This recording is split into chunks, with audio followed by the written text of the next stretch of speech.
Profession से मैं engineer हूँ। मेरा सवाल एक है, ये अपना हिंदुस्तान में जो है, पहले हिंदुज़म आया, बाद में बुद्धिज़्म आया, बाद में जैनिज़्म आया और लास्ट में जाके सिखिज़्म आया। ये सब में कभी भी ऐसा झगड़ा लफड़ा बिपड़ा कुछ भी नहीं हुआ। इधर से जितना भी आया, जैसे जूइश है, बाद में क्रिश्चियंस है, बाद में इस्लाम है, ये तीनों में 1400 साल होने के बाद भी अभी तक क्यों लड़ाई झगड़े हैं? पहला सवाल ये है। दूसरा सवाल, आप जो टेररिस्ट का को जो भी कुछ डेफिनेशन दिए वो तो ठीक है, जान दे दो, मगर टेररिस्ट लोग इस्लाम को बदनाम करते। कुछ भी हो, आप उसके अगेंस्ट ये जो काम कर रहे हैं ये बहुत अच्छा है। दूसरी बात, ये अभी जो इराक में वो अच्छा काम नहीं किए, कोई भी हो, मुसलमान हो, हिंदू हो, रिलीजियस प्लेसेस को ऐसा नहीं करना चाहिए।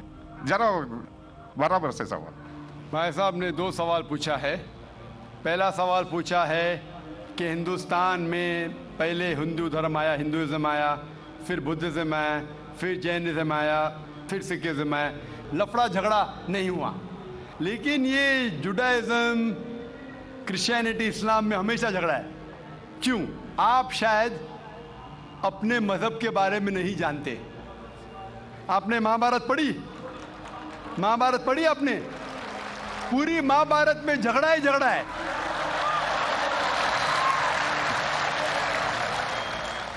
बाकी मजहब के ने अपने आपस में। अगर आप पढ़ते महाभारत, जो एक स्मृति है जो मैं पढ़ चुका हूं, उसके अंदर कजिन्स, रिश्तेदारों के बीच पांडव 5 और कौरव 100 झगड़ा होता है। महाभारत में झगड़े के बारे में जितने वर्सेस है, कुरान मजीद से कई गुना ज्यादा। अगर गिनेंगे हम, कुरान मजीद गिनेंगे कितने वर्सेस है, महाभारत में कई ज्यादा है।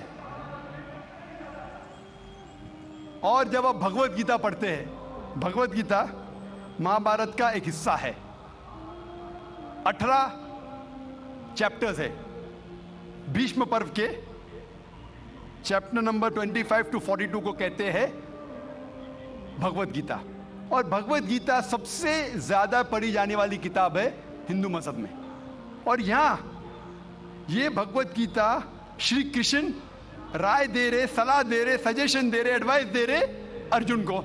जब आप पढ़ते Bhagavad Gita chapter number 1 verse number 45-46, Arjun जंग के मैदान में अपने हथियार को जमीन पे रखता है और कहता है श्री कृष्ण से, मैं जंग के मैदान में निहत्था मरना पसंद करूंगा बनिस्बत अपने रिश्तेदारों से लड़ूं। ये कहता है, आपने पढ़ी होंगी। उसके फौरन बाद चैप्टर नंबर 2 वर्स नंबर 2 और 3 में श्री कृष्ण कहते हैं अर्जुन से, अर्जुन तुम इतने बुज़दिल कब से बन गए? तुम नपुंसक कब से बन गए? How have these impurities come in your heart? How have you become important? वो कहते हैं कि क्षत्रिय का धर्म है लड़ना। फिर वर्स नंबर 31, 32, 33 में कहते हैं, वो क्षत्रिय खुशनसीब है जिसे लड़ने का मौका मिलता है। अगर आप लड़ेंगे तो आप स्वर्ग में जाएंगे, लड़ेंगे नहीं तो स्वर्ग में नहीं जाएंगे। कौन कहता है? श्री कृष्ण एडवाइस देते हैं अर्जुन को। अगर मैं कहूंगा कि आपके श्री कृष्ण कहते हैं कि रिश्तेदारों का कत्ल करो, ये शैतानी हरकत है। अगर मैं कहूंगा कि आपके हिंदू मजहब की किताब में सिखाया जाता है कि रिश्तेदारों का कत्ल करो, ये शैतानी हरकत है। वो हिंदू मुझसे कहता है लेकिन ये जंग है हक और बातिल के दरमियान। मैं बोला कुरान मजीद में भी वही लिखा है, हक और बातिल के दरमियान। मैं जानता हूं हिंदू मजहब में ये नहीं लिखा है कि रिश्तेदार कत्ल करो, लेकिन हक के लिए लड़ना भी पड़े, नो प्रॉब्लम। चाहे वो आपके रिश्तेदार हो, चाहे वो आपके वालिदैन हो, नो प्रॉब्लम। तो ये श्री कृष्ण कहते अर्जुन से। और जो क्रिटिक्स ऑफ इस्लाम उछालते मोहम्मद सल्लल्लाहु अलैहि वसल्लम की हदीस को, सही बुखारी की जिल्द नंबर 4 हदीस नंबर 46 किताब जिहाद में अल्लाह के रसूल कहते कि जो भी मुजाहिद जिहाद के लिए जाता है, अगर उसका कत्ल होता है तो वो जन्नत पे जाता है, अगर वो जिंदा वापस लौटता है तो उसे इस दुनिया का माल मिलता है। अक्सर क्रिटिक्स इंक्लूडिंग अरुण शूरी इस हदीस को उछालकर कहते कैसा मजहब है लड़ने को कहता है, मर जाते लड़ाई में तो जन्नत मिलती है, वरना इस दुनिया की दौलत। अगर आप भगवत गीता पढ़ेंगे चैप्टर नंबर 2 वर्स नंबर 37, उसमें श्री कृष्ण कहते हैं अर्जुन से, अर्जुन उठो और लड़ो। अगर आप मर जाएंगे, कत्ल हो जाएगा, आप जाएंगे स्वर्ग में। अगर जिंदा वापस लौटेंगे तो दुनिया की दौलत मिलेंगी। हू बहू जो सही बुखारी में मोहम्मद सल्लल्लाहु अलैहि वसल्लम ने कहा, वही कहते श्री कृष्ण अर्जुन से। मुझे लगता है कि अरुण शूरी ने भगवत गीता पढ़ी नहीं। अगर पढ़ी होती तो इस्लाम के खिलाफ नहीं लिखते। तो आपको सही जानने के लिए दोनों किताबों का मुताला करना पड़ेगा। आप कह रहे हिंदुइज्म आया, बुद्धिज्म आया। अशोका क्या किया? लाखों लोगों को मारा।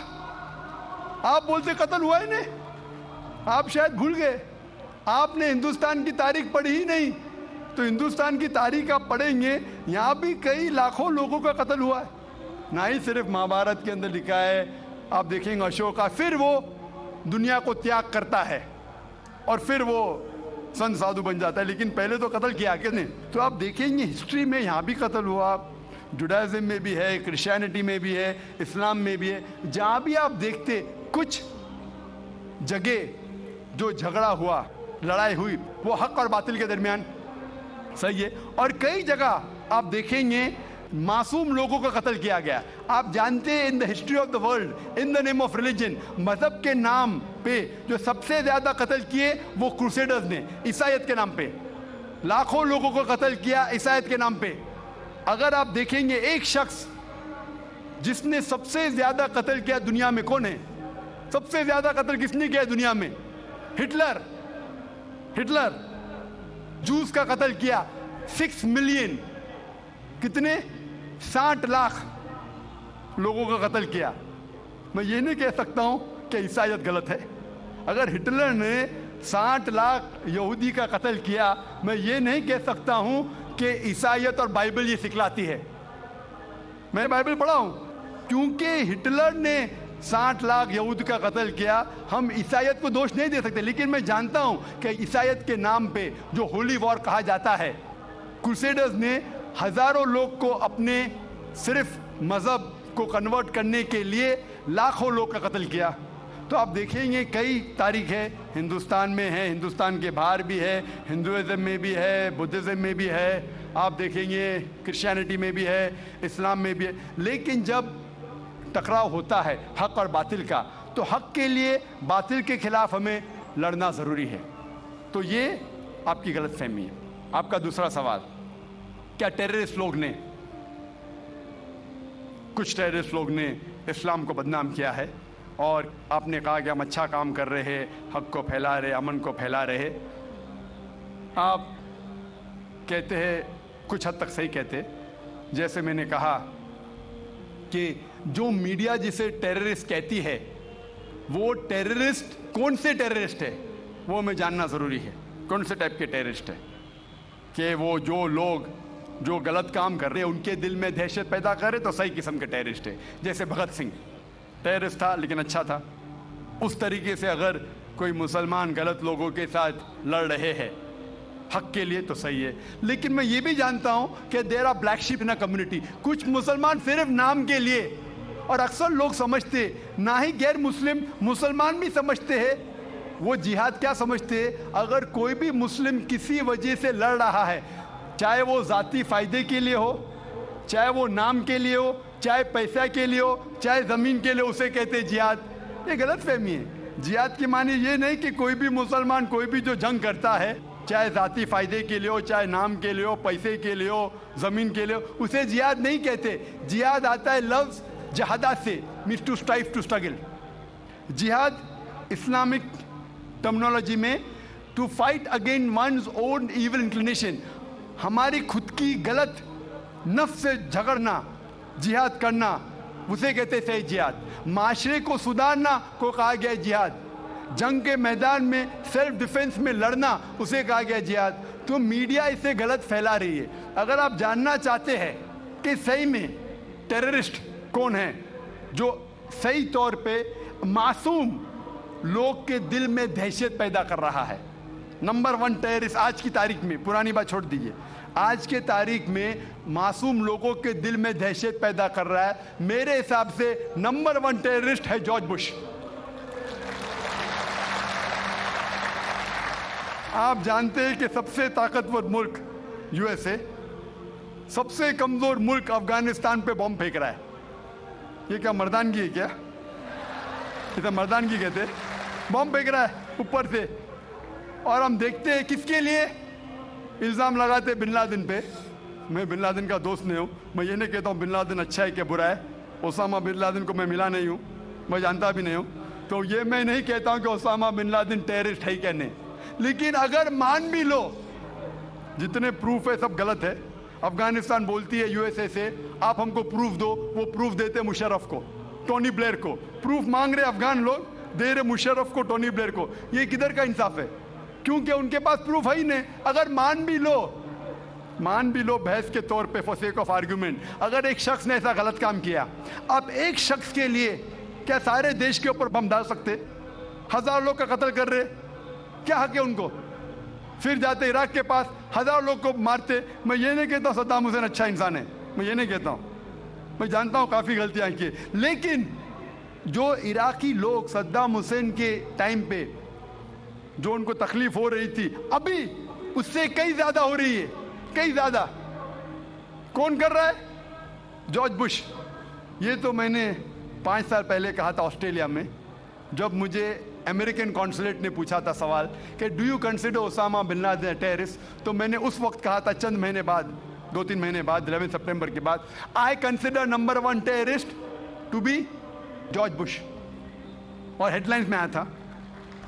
आज तो कई लोग कहते हैं कि जॉर्ज बुश टेररिस्ट नंबर 1 है। अमेरिका में भी जब एक सर्वे हुआ था, एक प्राइवेट ऑर्गेनाइजेशन ने सर्वे की थी यूएसए में, जानने के लिए 3 नाम दिए उनने, कौन सबसे बड़ा टेररिस्ट है, Osama bin Laden, Saddam Hussein या जॉर्ज बुश। नंबर 1 हमेशा जॉर्ज बुश है। गैर मुस्लिम भी कहते हैं सबसे नंबर 1 टेररिस्ट है जॉर्ज बुश। सबसे लोएस्ट परसेंटेज उसको मिला 73%, और कुछ लोग ने 78% लोग ने कहा कि टेररिस्ट नंबर 1 जॉर्ज बुश। अभी उन्हें पता लग रहा है 5 साल बाद, 6 साल बाद, मैं तो पहले कहा था। तो आप मुझसे पूछेंगे कि ये मीडिया ऐसे लोग को लेके उछाल रही है और मीडिया बदनाम कर रही, जो हालात हो रही है, कोई भी मजहबी, चाहे टेम्पल हो, चाहे चर्च हो, चाहे मस्जिद हो, कुरान में लिखा है उसको डिस्ट्रॉय नहीं करना चाहिए। कोई भी, कुरान की आयत है, do not destroy temples, churches, places of worship, गलत है, तो कुरान में भी लिखा है। तो कोई भी शख्स ये करता है, टेम्पल या मस्जिद या मोनेस्ट्रीज या सिनेगॉग्स को तोड़ता है, तो ये इंसानियत के खिलाफ है और कुरान मजीद के खिलाफ भी। Hope that answers the question.